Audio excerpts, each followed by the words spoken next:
Ketika Max Verstappen sudah jelas memenangkan balapan, maka kita sebagai penonton harus mencari keseruan lain supaya tidak ketiduran saat menikmati race GP Kanada dini hari kemarin. Salah satu duel seru yang bisa dibilang cukup mencuri perhatian penonton adalah battle antara Fernando Alonso dan Lewis Hamilton.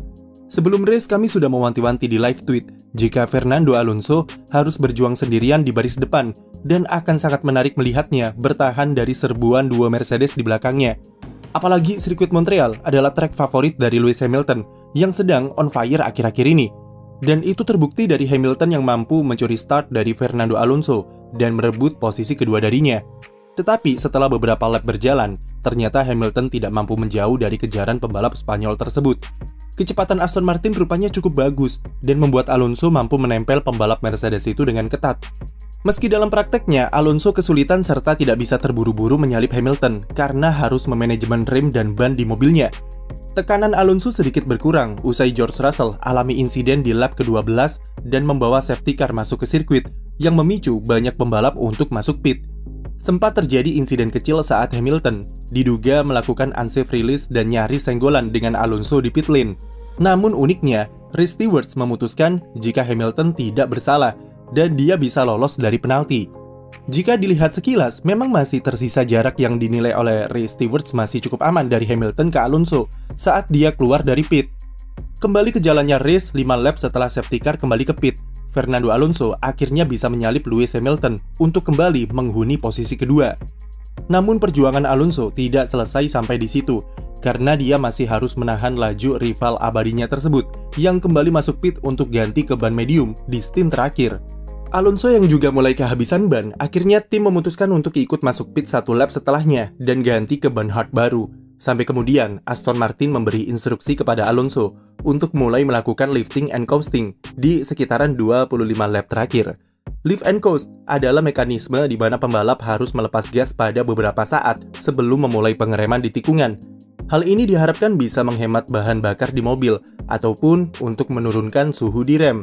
Di kasus kemarin, Aston Martin menduga jika terdapat masalah di sistem bahan bakar di mobil Alonso.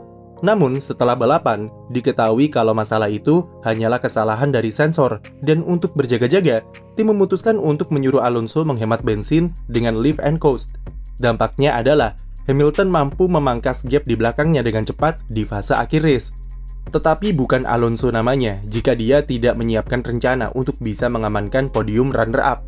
Karena kondisi ban serta mobil sudah ia rawat dengan lifting and coasting, pembalap 41 tahun ini masih punya banyak performa yang bisa ia keluarkan di akhir balapan untuk bisa menjauh dari Hamilton. Alonso makin menjauh dalam 8 lap penutup dan berhasil mengunci finish posisi kedua di GP Kanada. Ini adalah podium ke-6 Alonso sejauh 2023 dan runner-up keduanya setelah Monaco.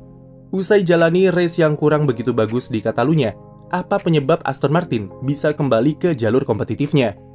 Aston Martin di Kanada memang mengeluarkan update besar pertama mereka musim ini. AMR23 mengalami 3 modifikasi krusial di mobilnya, yaitu di engine cover, sidepod, dan underfloor. Mulai dari yang paling terlihat, yaitu adanya perubahan bentuk shark fin menjadi lebih lancip untuk improvisasi keseimbangan mobil. Kemudian modifikasi besar yang mereka lakukan ada di bagian sidepod. Kita tahu jika Aston Martin mempunyai desain sidepod yang unik dengan model cekungan air terjun yang agresif atau slidepod. Di update Kanada kemarin, mereka membuat model slidepod jadi lebih agresif lagi dengan jalurnya yang dipersempit dan lekukannya yang lebih dalam. Selain itu, geometri sidepod juga dibuat semacam kurva jika kita lihat dari atas ketimbang versi sebelumnya. Desain yang lebih agresif ini, fungsi utamanya adalah tentu mengurangi distraksi dan menambah energi dari airflow yang diarahkan ke diffuser untuk memperkuat downforce di bagian belakang. Sidepod yang dibuat lebih melengkung ke dalam juga punya efek untuk mengurangi drag dan udara turbulensi yang merupakan salah satu penghambat performa Aston Martin. Perubahan sidepod ini dikombinasikan dengan desain undercut di bawahnya yang juga semakin dalam dan agresif. Mereka jelas mengambil inspirasi dari Red Bull yang juga memiliki desain undercut bawah sidepod yang sama dan bisa membantu aliran udara ke arah diffuser.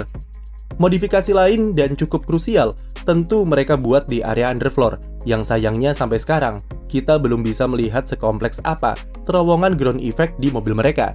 Namun setidaknya, melansir dari The Race, modifikasi underfloor bisa kita lihat dari cara Aston Martin dalam mendesain area pinggir floor yang memprioritaskan pembuatan vortex yang kuat untuk memberikan proteksi kepada floor ketika dipacu di tikungan cepat.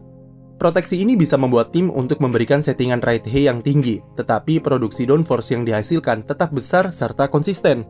Meskipun floor mereka tidak sekompleks Red Bull, tapi Aston Martin di sini jelas kalau mereka masih mencoba untuk memahami sejauh mana performa mobilnya dan memaksimalkannya saat balapan. Semua update tersebut dibuat secara berkesinambungan dan diharapkan bisa memberikan interaksi yang bagus antara airflow dari sidepod, floor, dan diffuser untuk distribusi downforce yang konsisten.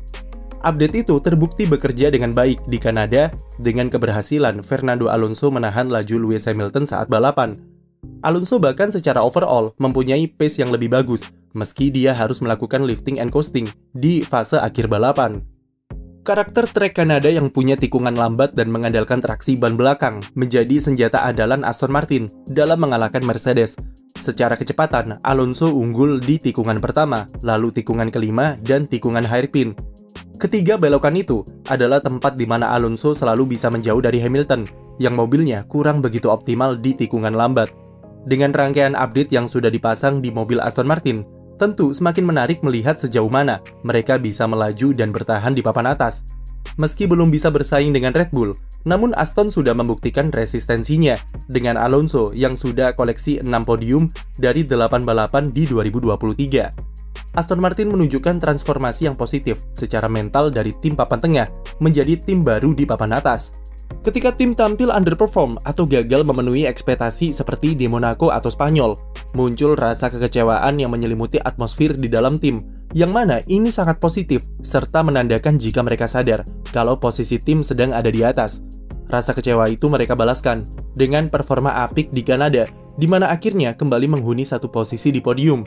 Kehadiran Fernando Alonso yang sangat ambisius dan manajemen yang bagus dari Mike Crack adalah sesuatu yang tak bisa dipungkiri cukup berpengaruh dalam transisi mereka musim ini.